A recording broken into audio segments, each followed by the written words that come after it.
Ces nouveaux rounds dans 3 semaines du procès RDC Rwanda pour les crimes et atrocités commis par les RDF en République démocratique du Congo. À Kinshasa, la Commission nationale des droits de l'homme étoffe son dossier pour présenter à la Cour africaine des droits de l'homme et des peuples à Arusha en Tanzanie.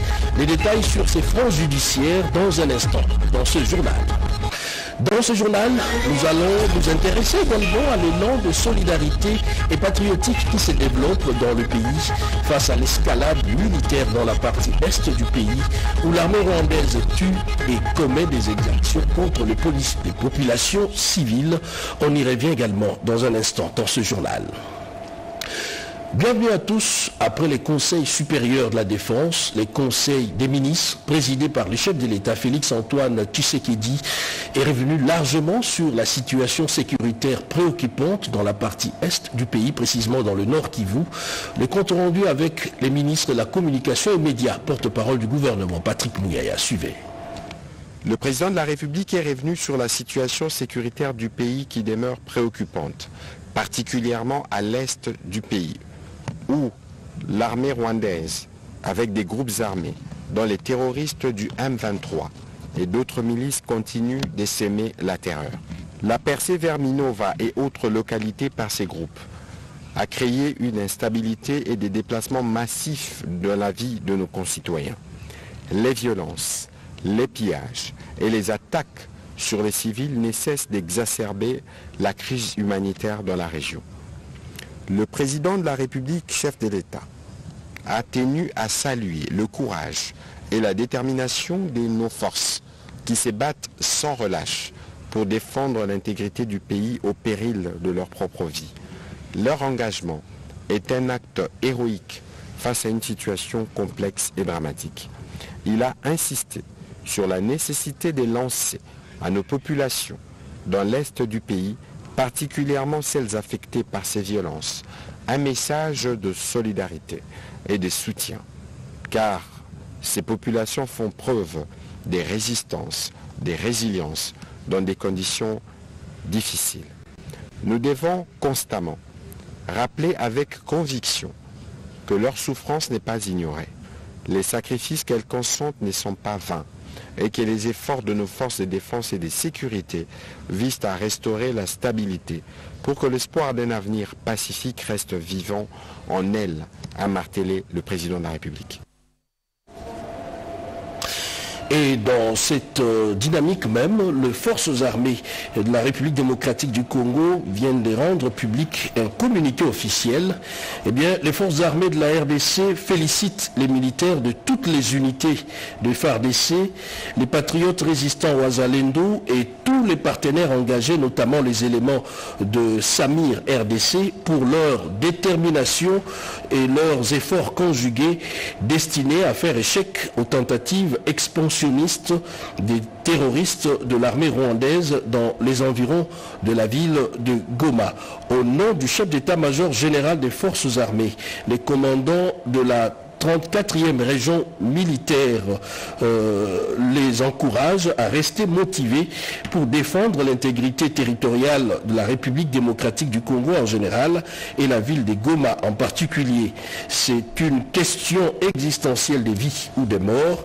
Les commandants de la 34e région militaire demandent à tous les militaires, aux vaillants défenseurs de la patrie et à toute la population de n'accorder aucun crédit au message de désinformation, d'intoxication, de manipulation et de démobilisation véhiculés par l'agresseur rwandais dans les réseaux sociaux.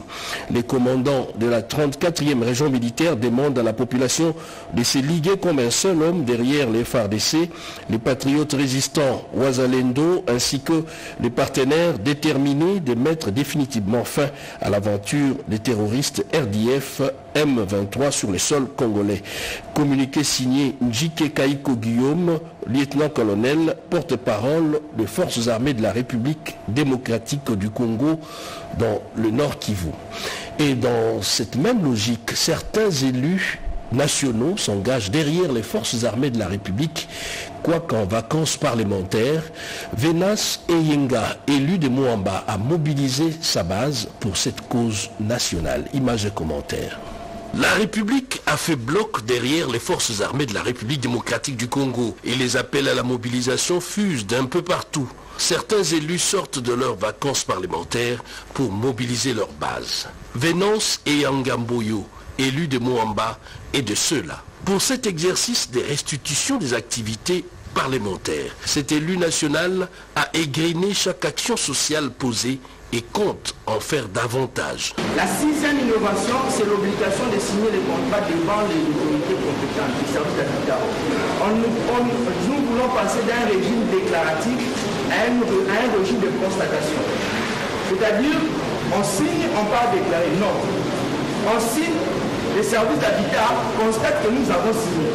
Il y a un contrat qui flotte. Lorsque les services d'habitat, parce que nous, l'objectif, c'est de rendre les services d'habitat responsables de l'activité de baux à loyer non consommé. La septième innovation, c'est la mise en place d'une commission nationale d'évaluation immobilière. Mais il faut l'État, puisque l'État constitutionnellement a l'obligation de se rassurer que sa population vit dans des conditions décentes. Un devoir de redevabilité salué par la base qui a fait montre de son adhésion à la mobilisation actuelle pour la défense de la patrie. Et chaque jour qui passe, la guerre imposée par le Rwanda fédère de plus en plus le Congolais. Ceci dit, un effet contraire aux attentes de l'ennemi. Message de compassion, marche de soutien au FARDC, élan de solidarité à la population touchée dans le Nord Kivu.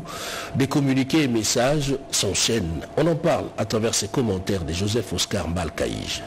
Élan de solidarité et de soutien en faveur des forces armées de la République démocratique du Congo engagées sur différentes lignes de front dans le Nord Kivu. Dans un communiqué, le vice-premier ministre, ministre des Transports et Voies de Communication, Jean-Pierre Bemba Gombo, a lancé ce message, je cite, « Je tiens à saluer la bravoure et le dévouement exemplaire des forces armées de la République démocratique du Congo, FARDC. Elles défendent avec courage et patriotisme l'intégrité de nos frontières et la dignité de notre peuple. Leur détermination inspire ma confiance et mon admiration. Mes pensées vont particulièrement au gouverneur militaire du Nord Kivu, le général Peter Chirimwami, ainsi qu'à tous les héros qui ont sacrifié leur vie pour notre nation.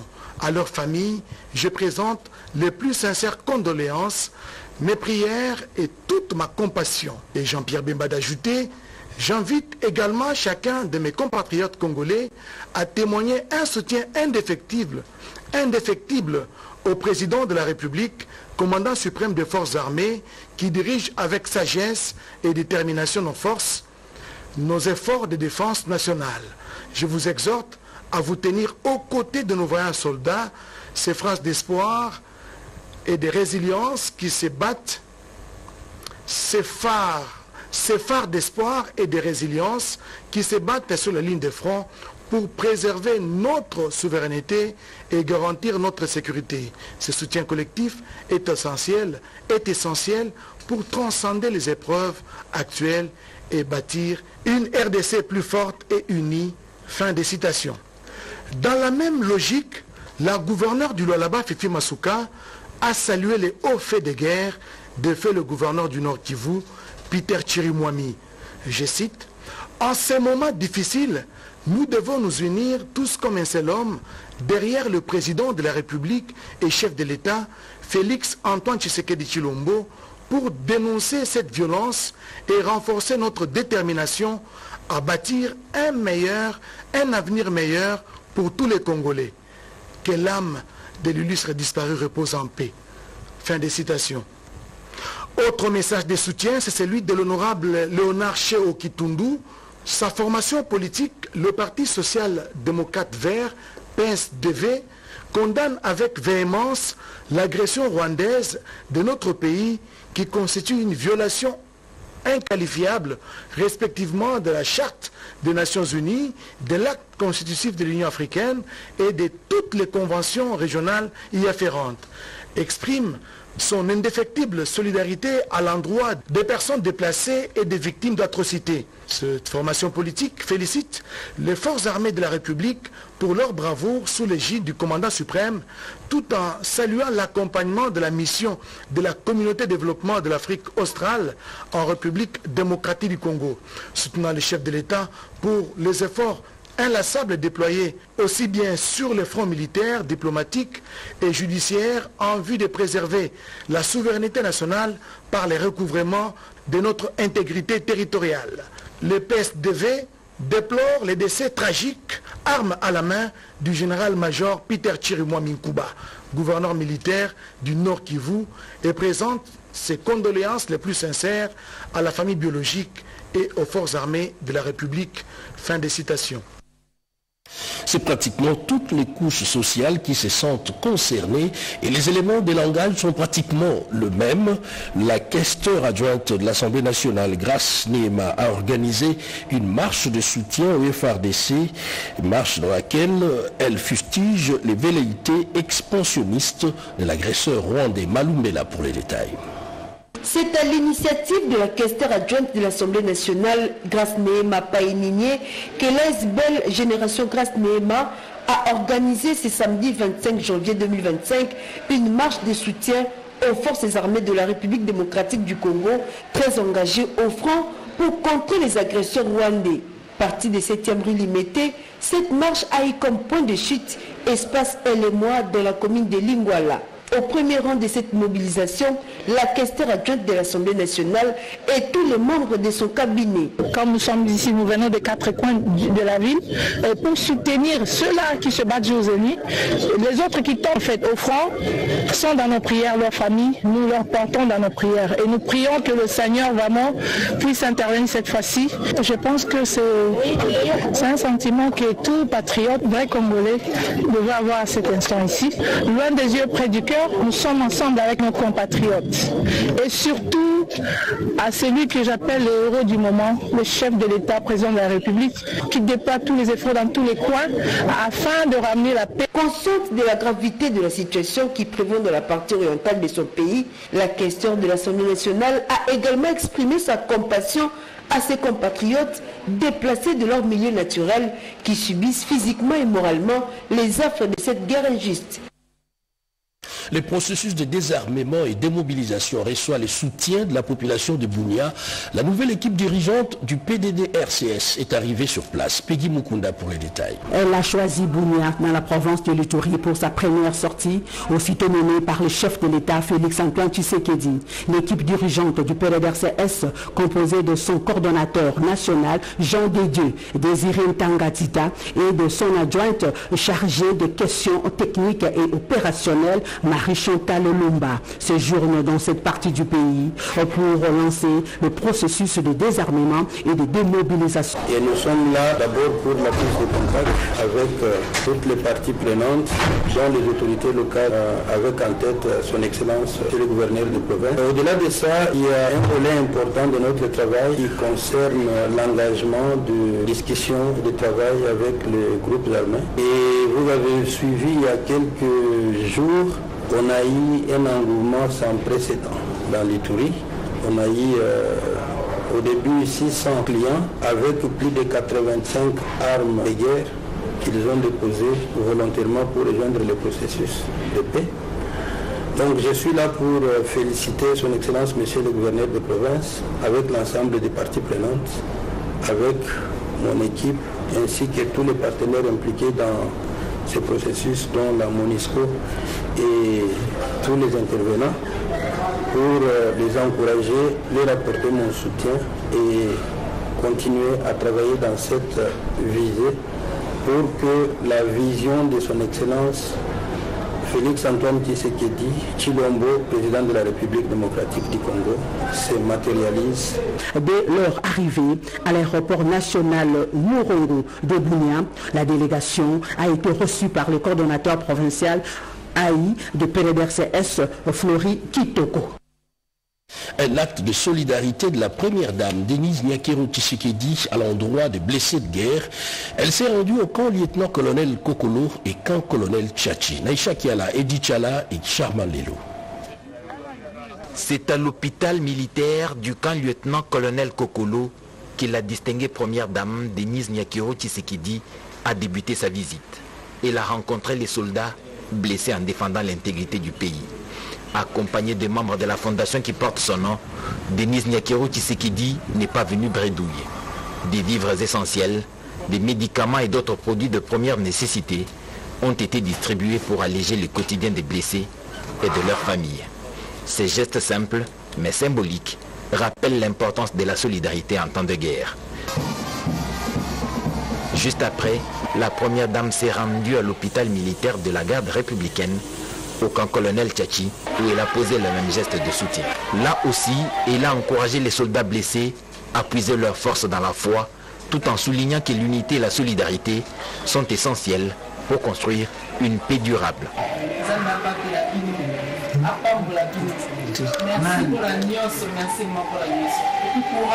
Plus qu'un simple acte de charité, ce soutien est un message fort adressé à tous les hommes en uniforme.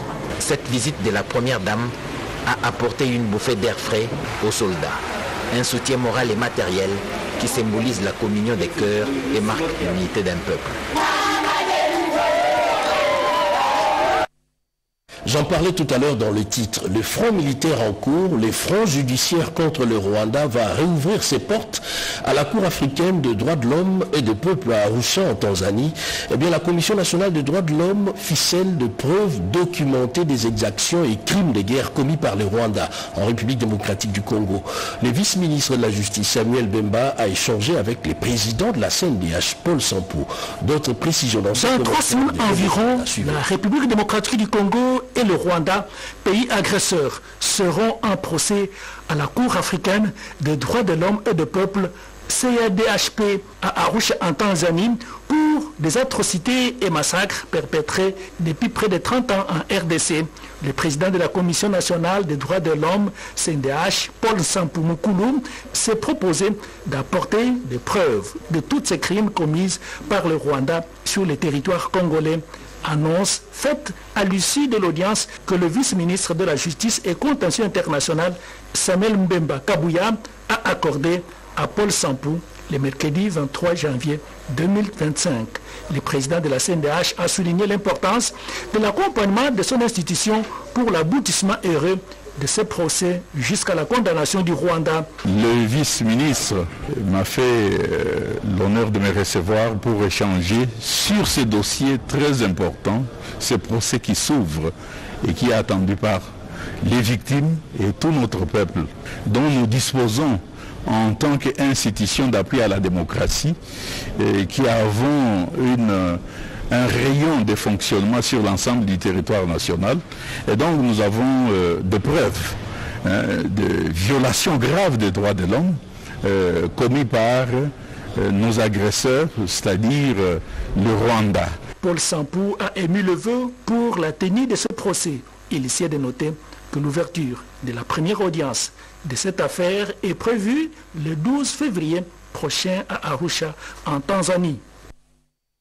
Accusés à tort ou à raison, les magistrats civils et militaires très souvent sous les projecteurs.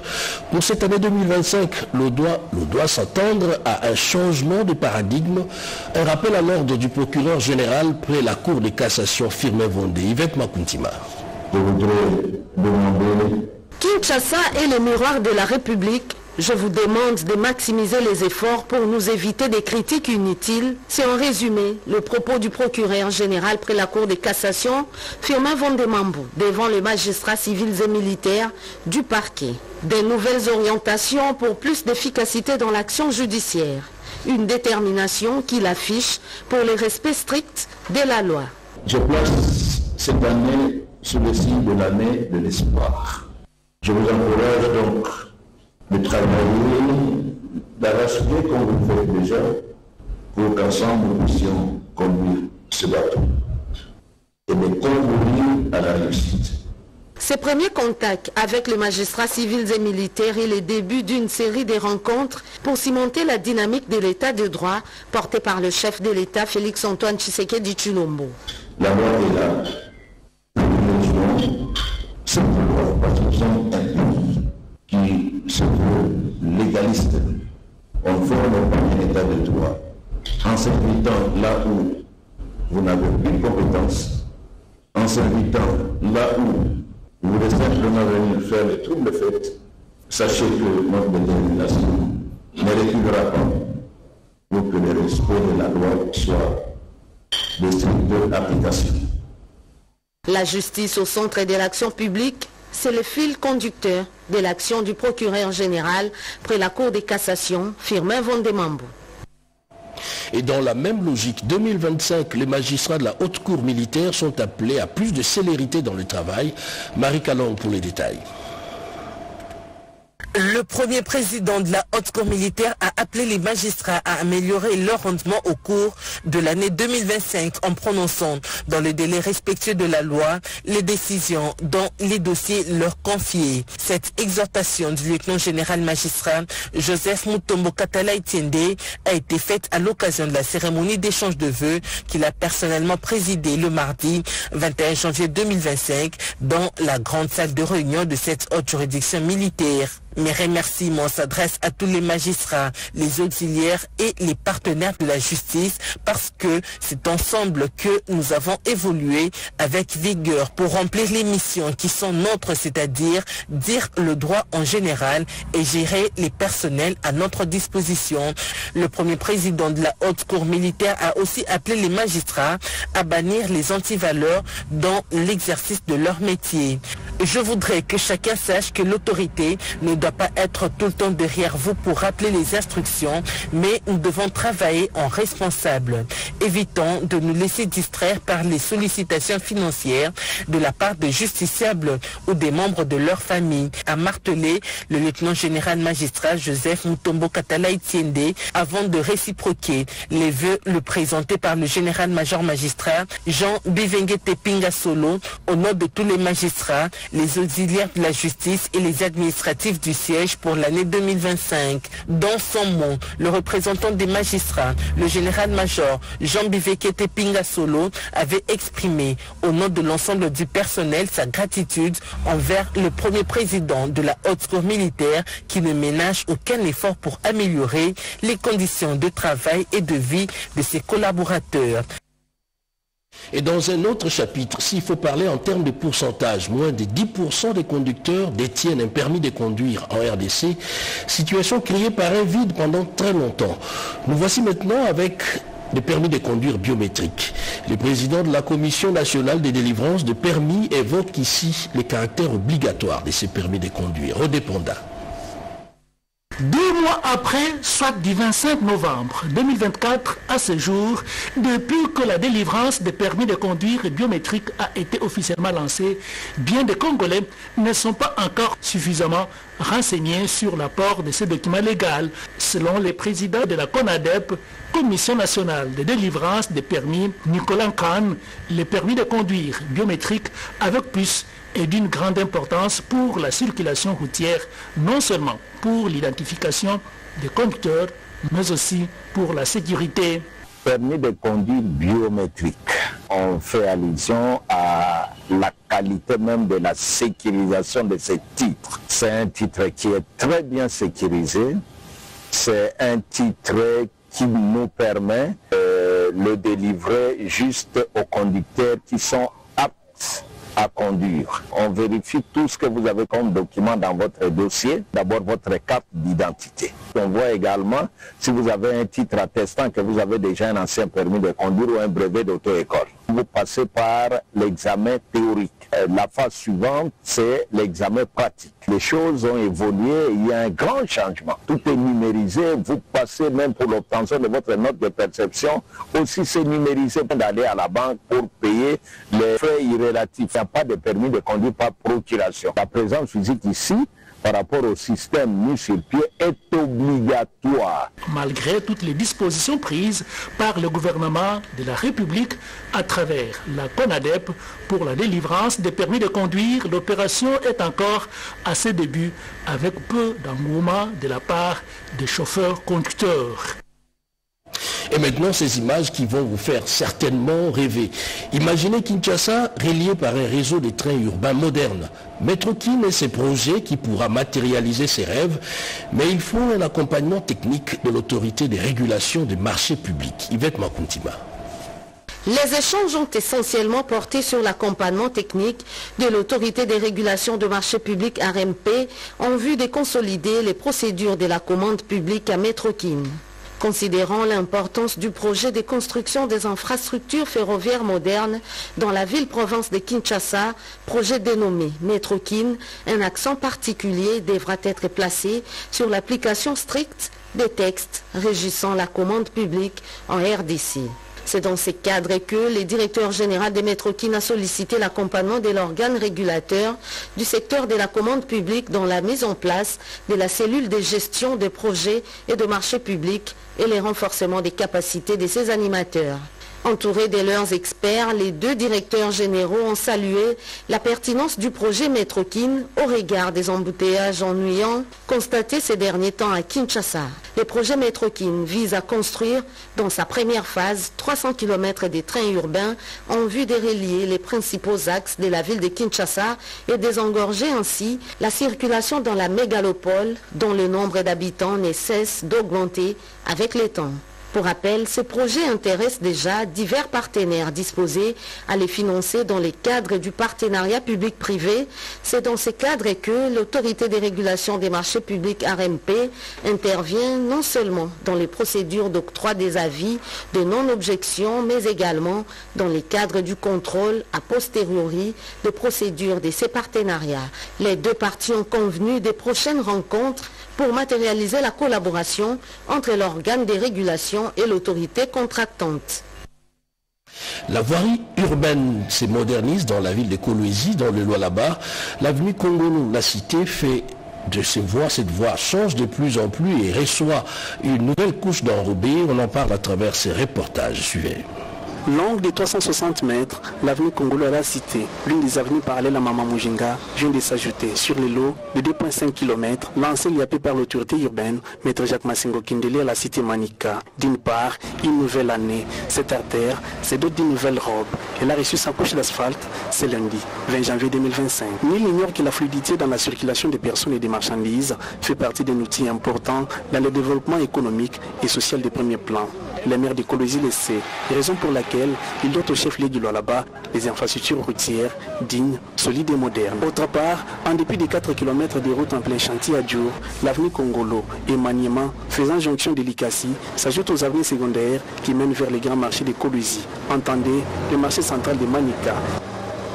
Toutes les étapes possibles ont été respectées, de la couche de stabilisation, suivie du reprofilage, correction, en fin de compte, l'imprégnation. Cette avenue est désormais couverte d'une couche qui atteint 5 cm après compactage. La prochaine étape sera suivie des travaux de construction des voies de canalisation devant permettre la circulation normale des eaux et protéger cet ouvrage. La modernisation de ces infrastructures de base témoigne de l'engagement du maire de Kolwezi, Maître Jacques Massingo Kindele, à bâtir un Kolwezi plus moderne qu'avant, d'où plus de 12 km lancés dans les premiers lots des infrastructures routières durables, modernes et sécurisées dans différents quartiers de sa juridiction. Entre autres, Kassulo, Djour, Bel Air, Cité Manika, longtemps abandonnés dans une impraticabilité sans précédent, désormais qui voit une lueur d'espoir. Il s'est agi d'une nouvelle évaluation de la situation économique du pays. Le patronat congolais a tenu son premier conseil d'administration de l'année 2025. Chimène Dondo nous en parle dans ses commentaires. La Fédération des entreprises du Congo, FEC en sigle, a tenu sa première conseil d'administration pour l'année 2025, présidé par son président national Robert Malumba Kalumbu. Il a été question au cours de cette rencontre de faire l'évaluation de la situation économique du pays, le fonctionnement de la FEC, syndicat, patronal, la collaboration avec le gouvernement comme partenaire privilégié et faire de projections pour l'avenir. Il y a eu l'adoption du procès verbal de la dernière réunion du conseil d'administration de l'année passée, le suivi des dossiers en cours, il y a eu les rapports du président provincial et les comptes rendus des activités menées par la fédération lors de l'année écoulée. Le mot du président national qui a porté sur les activités qu'a menées la fédération ces réalisations et les perspectives d'avenir. Dans la première partie, le président a fait le bilan des actions qui ont été menées par la FEP, que ce soit sur le plan syndical, sur le plan consulaire et tout simplement sur le plan de la Chambre de commerce. Et la suite, c'est le suivi des dossiers en cours comme d'habitude, avec à la clé ce changement de l'animateur principal de la FEC, qui est l'administrateur délégué. Au cours de cette réunion, qui a connu également la participation des délégués de province, un nouveau administrateur délégué a été présenté aux membres de la fédération, Thierry Koy Kasumba, qui succède à Kimona Bonongue après 12 ans de service. Et pour finir, sa voix accompagnait la danse de l'immense Zaiko Langalanga. Doudou Adoula a été conduit en sa dernière demeure. Il s'agit ici d'un animateur hors norme qui a fait danser plusieurs générations. Yvette Makuntima, Junior Kufunzuka, Diego Mampangala et Merlin Condé ont signé ces reportages. Même les chagrins et vanités, il y a des choses indestructibles qui accompagnent le corps jusqu'à la mort comme si elles étaient nées avec. Une citation qui illustre bien les talents artistiques de l'immense Pierre-Antoine Emmanuel Adoula Monga, dit Doudou Adoula, décédé à l'âge de 59 ans. Après la levée du corps de la morgue de l'hôpital du cinquantenaire, l'aire de l'espace Ave Maria a été occupée un moment par des ondes invisibles de la musique chantée de ce talentueux animateur du mythique Zaiko Langalanga Kolomboka pour un dernier hommage à ses fils cadets d'un ancien premier ministre de la République démocratique du Congo. Juste après, le cortège de la dépouille mortelle a pris la direction de la cathédrale Notre-Dame du Congo pour une messe de requiem. Messe dite par l'abbé Lukelo qui a reconnu les talents et autres qualités de cet artiste de renom. Le témoignage de ses enfants a été ce moment émouvant. Pour le président de ces groupes, Jossar Nyokalongo, il s'agit de la perte d'un fils et un homme loyal. Le dépôt de gerbes et de fleurs par les représentants du chef de l'État et ses proches a constitué la dernière étape avant la prière de clôture. La dépouille mortelle de Doudou Adoula Monga a été accompagnée à la nécropole entre terre et ciel pour l'inhumation.